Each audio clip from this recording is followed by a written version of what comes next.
Briahna, what's on your radar? I don't know how to sugarcoat this, Robbie, so I'll just say it. It seems clear that the Democratic Party is over.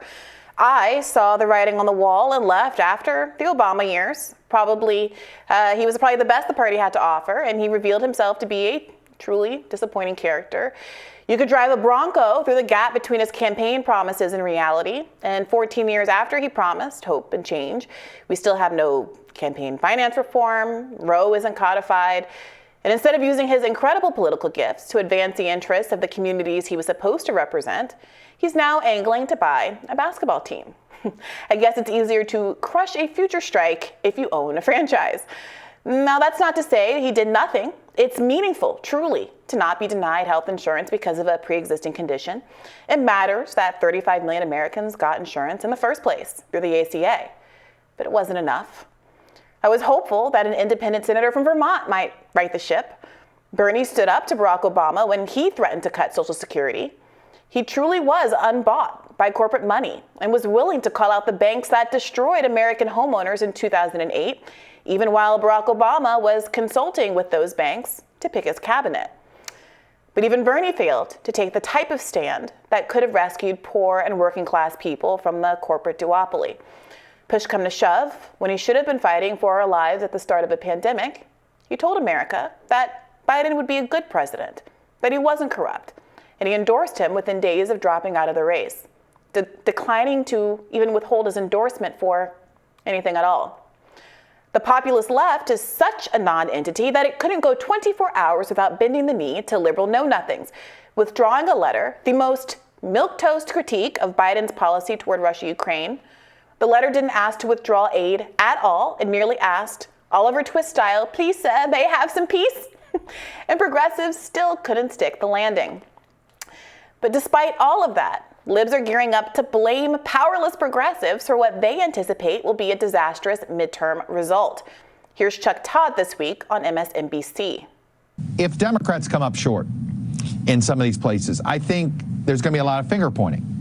Progressives are going to take some heat for forcing some certain nominees in certain states that may have been less electable than other nominees could have been, the defund the police movement, all of this. I'm sorry, which precarious Democratic candidate said they wanted to defund the police? Was it Fetterman, the guy who famously chased down a black man vigilante style at gunpoint because he thought he'd committed a crime? He hadn't committed a crime. Or Stacey Abrams, who after, flirting with actual progressivism for about half a second, has run hard on fund the police harder, even though it's probably costing her black male votes in Georgia? Midterms haven't even happened yet, and the Democratic Party gatekeepers, whose purpose is to run cover for the complete and total political malfeasance of liberals, are already in excuse-making mode. Their diagnosis of why Dems are flailing, same as always. Somehow, it's progressives' fault.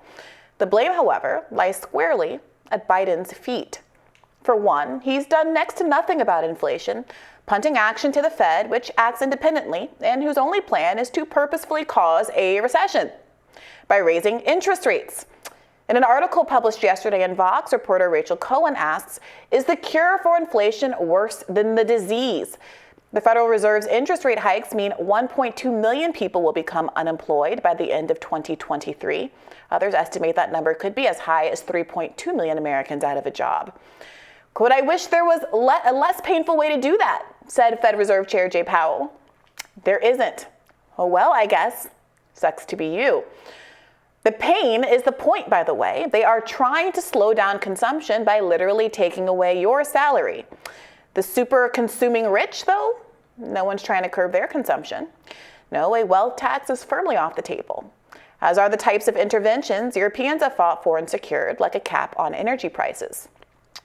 Biden's flacks say, don't blame him. He did the Inflation Reduction Act, but the Inflation Reduction Act was fact-checked by the Congressional Budget Office, and guess what?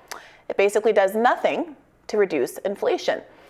And although the Democratic lawmakers introduced a bill in May that would seek to address one of the roots of the problem, banning price gouging, it hasn't passed the Senate and won't pass the Senate with the current congressional composition, a composition that, if polls are to be believed, is only going to get worse, redder, next year. It's no wonder then that Republicans are considered to be better than Democrats on inflation, even though their stated plan consists of cutting Social Security and Medicare. After all, how can it get any worse?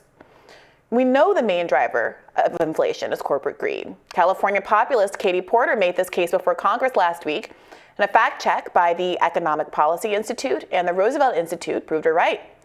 Quote, a large portion of price increases are going to profits for larger corporations and services like groceries, furniture, and cars. Katie Porter's charts don't lie. But what are Dems going to do about it? Nothing. They will barely even talk about it. The price of a bag of Snickers has more than doubled, Bernie tweeted recently, but Republicans want to give the Mars family, who became 44% richer during the pandemic and are now worth $106 billion, a tax break of up to $42 billion by repealing the estate tax. Nice tweet, but without the message discipline to make sure anyone not terminally online sees it, it doesn't exist in the Democratic Party.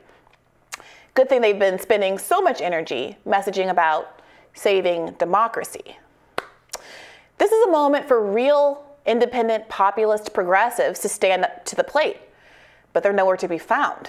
This week, AOC ignored the progressive media that put her on the map, choosing once again to speak on a large liberal platform for people who like her as far as she's a young, articulate Latina who doesn't criticize Biden too much.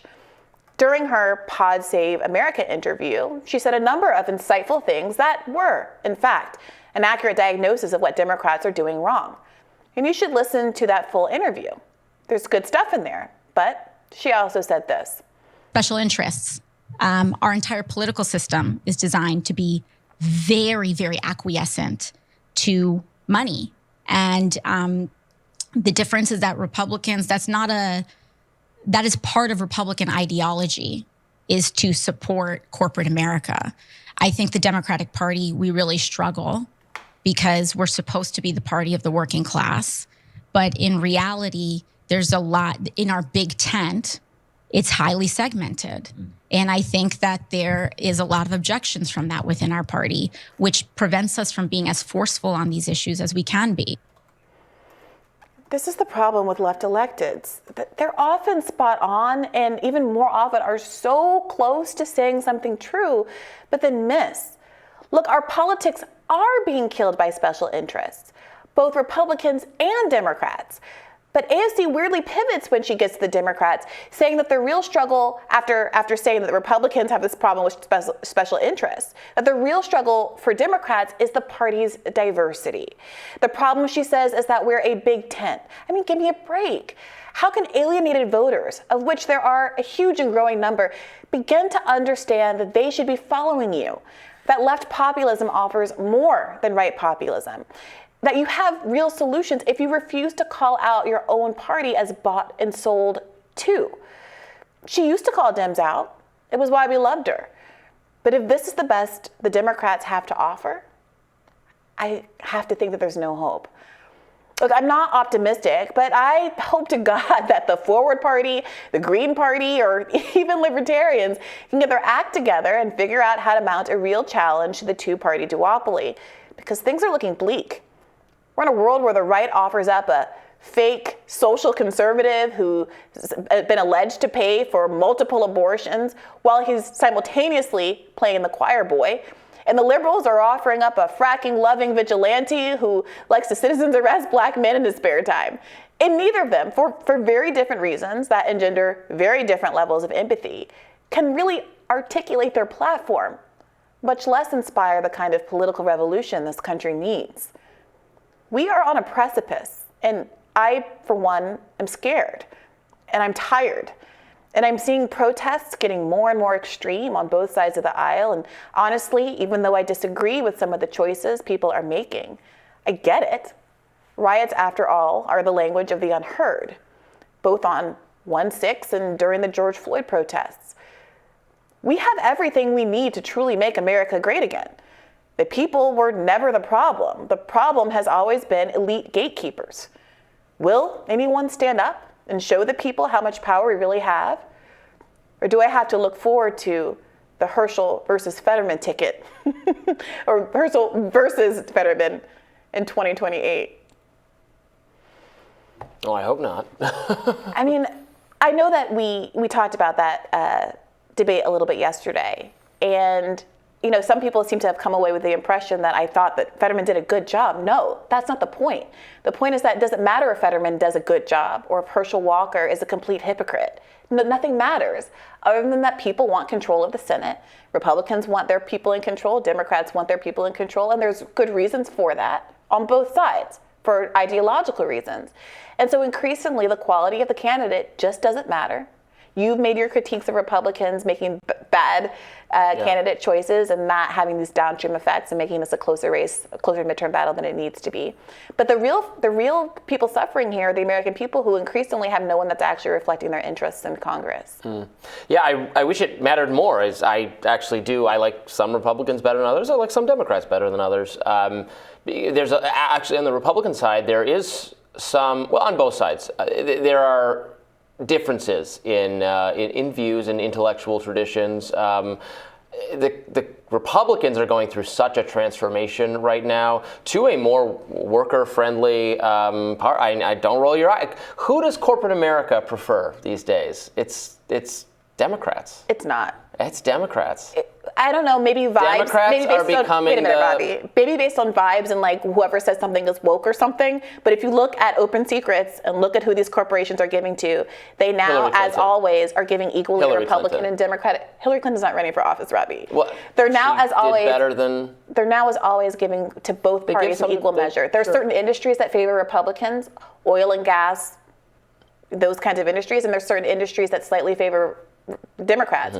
But all of these corporations give to both parties because no matter who wins, they win and the people lose. And that's the point. We have to stop fighting this left-right game. I'm not interested in playing Republicans are marginally worse than Democrats. That's a liberal's game. I'm not a liberal. Well, okay, it's easy to say we have to start fighting this left-right game, but we have to vote for every Democrat no matter what because they are Democrats. I don't vote for Democrats. That's the whole point. I opened this thing saying I haven't voted for a Democrat since Barack Obama. That's not my bag.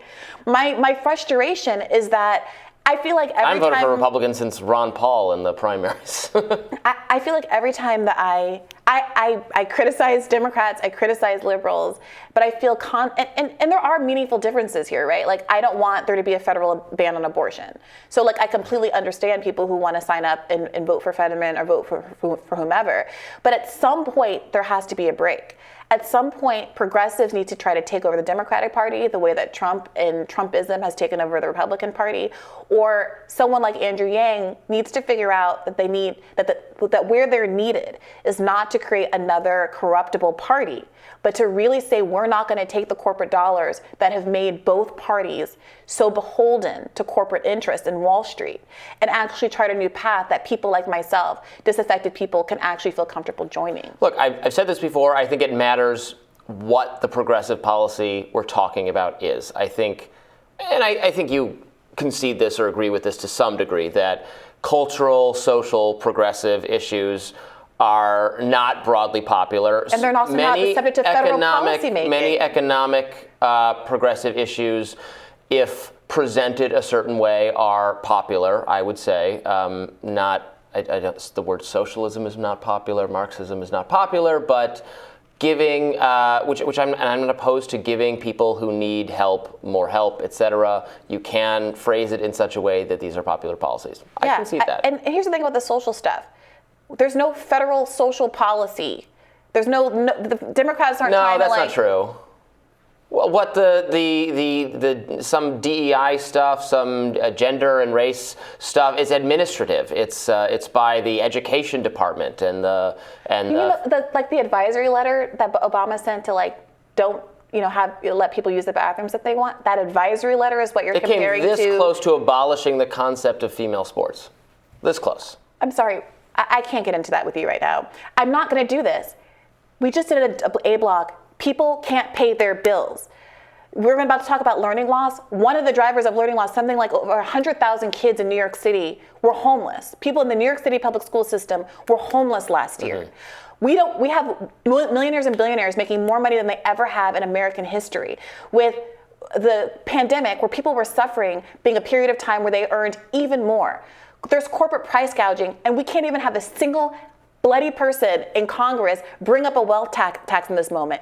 The so-called progressives can't stand their ground and talk about ending endless wars for 2 seconds without bending the knee. And so I want to have a conversation about that. And I promise you, I'm not bringing up cultural issues. I don't care. Keep it to yourself. Fight it for it on your local level. Do whatever you want. You can do what you want with the trans girl in Nebraska. Mm-hmm. I can't have any control over that. That's not my job. I pray for her, and I hope that she's able to live a safe and happy life, because I know that that's not how everybody feels in this country, and that really is a bummer.